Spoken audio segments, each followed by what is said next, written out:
300.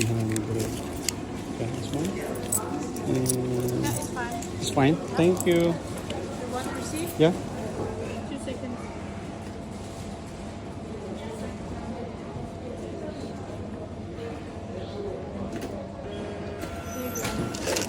Thank you so much. Have a good day.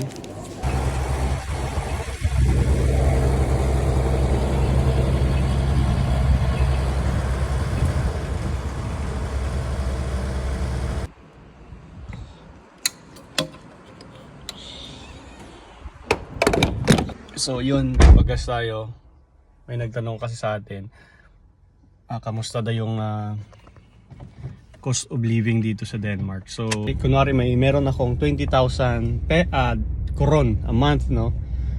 And then nag-spend ako ngayon ng 300 koron for our gas para sa isang linggo. So samahan niyo ko mamaya, check natin kung magkano yung gastos natin. So, kumuha tayo ng apple. This is 8 pieces worth of 27 koron. And then, yung broccoli nila rito is 14 koron na yan. 1 pieces. So, medyo mas mahal. Then, meron silang sibuyas, 12. Carrots is 11. And, nakabalot na siya lahat. So, dadampot ka na lang. Pipili ka na lang dyan. Then, yung kamatis nila is 15 yan. So, meron din 120. So, ito yung mas mura, 15. Kaya, pili ka na lang sa gusto mo. Nagdepende sa presyo. So, yung cucumber nila is pipino is 5 piece. So, ito naman ang orange nila is 2 kilos ito. So, 28 koron. So, nasa 8 to 10 pieces siya. So, ito yung sasabi ko yung jasmine rice. This is only 14 koron per kilo. So, nag-suspend ako dito ng 5 kilos for 1 week. So, yan yung binibili ko. And then, yung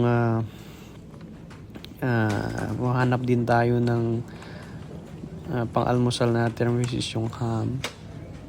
Dito man may ham sila dito na nakabundle na. This is 14 koron so per piece. So it's like marami na yan. So kumuha tayo ng 2 piraso lang. Kasi hindi naman tayo palaging kumakain ng almusal. So pwede na yan. So nag-grocery nga pala tayo dito is once a week lang. Kasi medyo malayo din yung bahay namin sa store, kaya bultuhan na kami kung nag-grocery dahil kung ang shift namin is afternoon shift, so out namin is 11, no? Hindi na, wala ng time para mag-grocery, kaya kailangan namin na mag-grocery na once a week. So kung may mga emergency lang talaga pangangailangan, kung wala talaga, so saka kami pupunta dun sa grocery, dahil ang grocery ay nasa 8 to 10 minutes away galing dun sa bahay namin. So medyo malayo at kailangan mo talaga ng sasakyan. So kaya ito yung pinabuti namin na mag-grocery kami once a week lang talaga. So ayun, nag-proceed na tayo sa payment. Dito naman pwede ka magbayad ng cash or card. And then so yung binayaran natin dito is 150 koron. So nandun na yung hindi pa kasama yung bigas doon. Dito naman ang saging nila dito is per piece. So 250 per piece. So bumili tayo ng 10 dyan. And then yung chicken nila, whole chicken is 35. So ngayon naka-sale siya.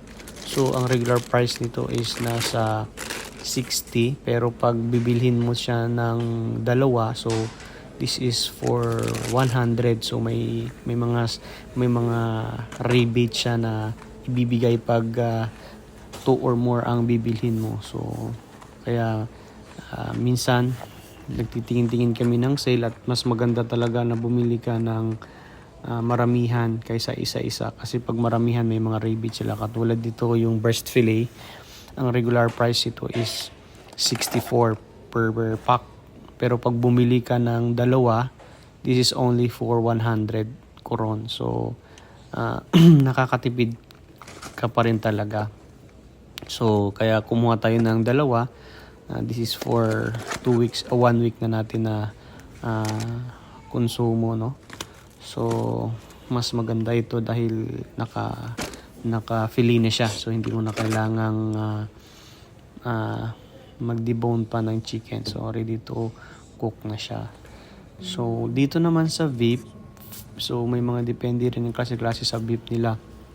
Ito ang kinuha natin na beef is all yung pinakamura ng beef na kasi medyo mahal ang iba. So, ang nakuha natin na beef is more than 1 kilo lang. So, this is only 114 koron. So, this is for 1 week na yan. And then, yung tinapay, this is only for 15 koron. Ang sliced bread nila, 15 koron. So, ang ginagawa natin dyan is pinapalaman na natin at binabaon natin as our merienda. So, nagbayad na tayo. Pumila na tayo. Sa bayad, meron naman silang contactless na payment, pero di tayo nagbayad. Ang binayaran natin dito is almost or 300 koron yan lahat na binayaran natin. So, all in all lang nagastos ko rito, nandyan nakalagay. So, nagkadepende na naman sa lifestyle mo. Kung ikaw ay nagtitipid, so mas mababa ang expenses mo, mas malaki ang kikitain mo.